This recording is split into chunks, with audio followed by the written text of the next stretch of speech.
महाकाल, जिनके त्रिशूल की तीनों नोकों से काम, क्रोध और लोभ पर नियंत्रण होता है, जिनके मस्तिष्क पर चंद्र शीतलता का प्रतीक है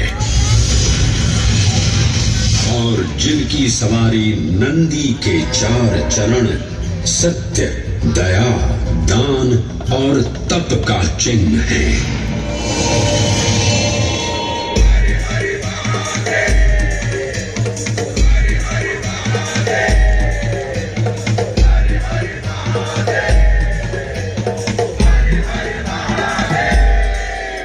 न पुण्यं न पापं न सौख्यं न दुःखं न मन्त्रो न तीर्थं न वेदा न यज्ञः अहं भोजनं नैव भोज्यं न भोक्ता चिदानन्दरूपः शिवोऽहं शिवोऽहम्।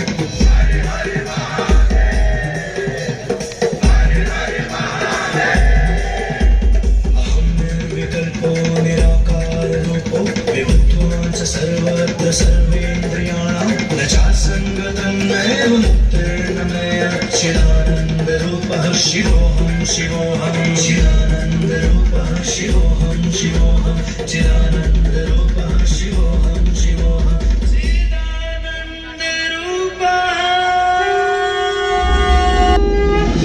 वराह पुराण में कहा गया है, नाभिदेशे महाकालस्तन्नाम्ना तत्र वै हरः, अर्थात नाभिदेश उज्जैन में स्थित भगवान महाकालेश्वर तीनों लोकों में पूजनीय हैं। आकाशे तारकां लिंगम पाताले हाटकेश्वरम मृत्युलोके महाकालम सर्वलिंगम नमोस्तुते। सादर नमस्कार।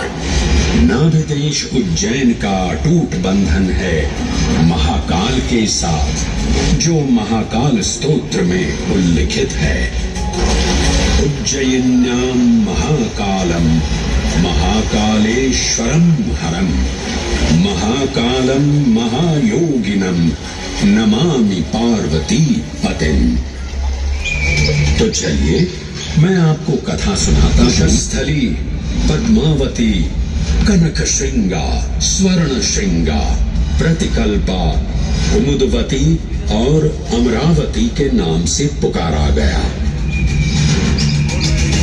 उज्जैन जो मनुष्य को मोक्ष प्रदान करने वाली 7 नगरियों में से एक है। उज्जैन जहां 84 महादेव का आशीर्वाद प्राप्त है। उज्जैन जिस पर सदा ही कृपा रहती है महाकाल की। यहाँ सतत क्षिप्रा नदी की निर्मल धारा बहती है। डमरू के नाद से जीवन को ऊर्जा मिलती है। घंटियों की झंकार मन को आनंदित करती है और यहाँ का आकाश शिव आशीष स्वरूप है। श्मशान ऊषर क्षेत्र पीठम तू मनमेव च पंचकत्र न लभ्यते महाकाल पुरद्दते। अर्थात यहाँ पर श्मशान, ऊषर यानी अनुपजाऊ भूमि, क्षेत्र अर्थात पवित्र भूमि, पीठ यानी शक्ति स्थान और मन अर्थात आध्यात्मिक शांति का स्थल, पांचों एक ही स्थान पर उपलब्ध है। ये संयोग महाकाल की नगरी उज्जैन की महिमा को और गरिमामय बना देता है। उज्जैन के इस अलौकिक स्वरूप से प्रभावित हो महाकवि कालिदास अपने काव्य मेघदूत में लिखते हैं, हे जलधर, यदि महाकाल के मंदिर में समय से पहले तुम पहुंच जाओ तो तब तक वहां ठहर जाना जब तक सूर्य आंख से ओझल न हो जाए। शिव की संध्याकालीन आरती के समय नगाड़े जैसी मधुर ध्वनि करते हुए तुम्हें अपने धीर गंभीर गर्जनों का पूरा फल प्राप्त होगा। ये संध्या आरती जिसे कालिदास ने सराहा है अत्यंत महत्वपूर्ण है, क्योंकि ये वो प्रहर है जो रहा है। इस काल यात्रा में सबसे पहले आपको सतयुग के उस कालखंड में ले चलता हूं जहां देव और दानव एकत्रित हैं समुद्र मंथन करने के लिए। मन की आंखों से कल्पना कीजिए,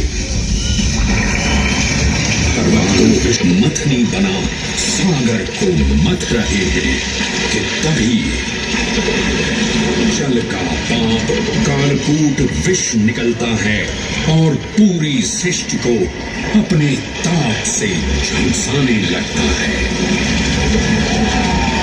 इस भयावह स्थिति ने देवताओं और असुरों के बीच हाहाकार मचा दिया। यह कैसा अनर्थ है? लक्ष्य था अमृतत्व का, पर अब मृत्यु की विकराल छवि हमारी आंखों के समक्ष मंडरा रही है। इस भयंकर संकट से केवल वही उद्धारकर्ता मुक्ति दिला सकते हैं जो समस्त विश्व के परम संरक्षक हैं। तभी सब महादेव की शरण में जाते हैं और पुकार लगाते हैं, ओम नमो भगवते रुद्राय। और फिर तुष्टा महादेव भक्तों की गुहार सुनते हैं, कैलाश से उतरते हैं, विष को अपनी अंजुलि में भर अपने कंठ में धारण करते हैं।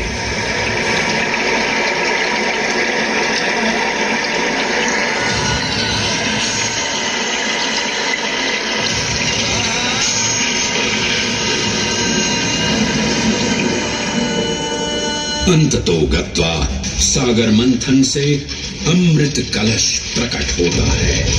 जैसे ही अमृत प्रकट हुआ, दानवों ने इसे केवल अपने आधिपत्य में लेने की आकांक्षा प्रकट की और संघर्ष छिड़ गया।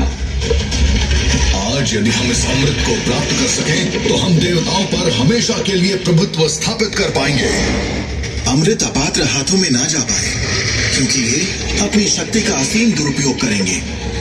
इस अराजकता के परिणाम स्वरूप अमृत की कुछ बूंदें छलकी और पृथ्वी तक पहुंच गईं। 4 स्थलों पर स्पर्श हुआ इन बूंदों का, हरिद्वार, प्रयागराज, नासिक और उज्जैन। अमृत की इन्हीं बूंदों के कारण उज्जैन में हर 12 वर्ष पर कुंभ सिंहस्थ मेले का आयोजन होता है। भगवान शिव की लीला देखिए, लोक कल्याण के लिए स्वयं विषपान किया और अपनी नगरी पर अमृत वर्षा करवाई। अमृत की पावन बूंदों से अभिसिंचित ये दिव्य उज्जैन भूमि रामायण के पृष्ठों में भी सम्मिलित हुई। सतयुग के बाद त्रेता युग में माता सीता की खोज में वानर सेना का